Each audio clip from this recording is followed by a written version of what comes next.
So there's this story that I really like a lot where a father gives his son an old car. You might have heard this one. Nope.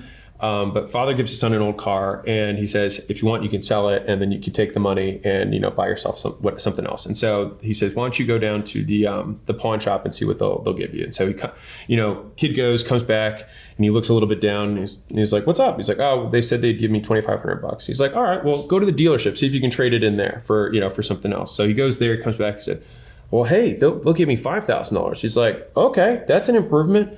And he says, hey, why don't you go down to the old collectibles auction house, see what they'll do.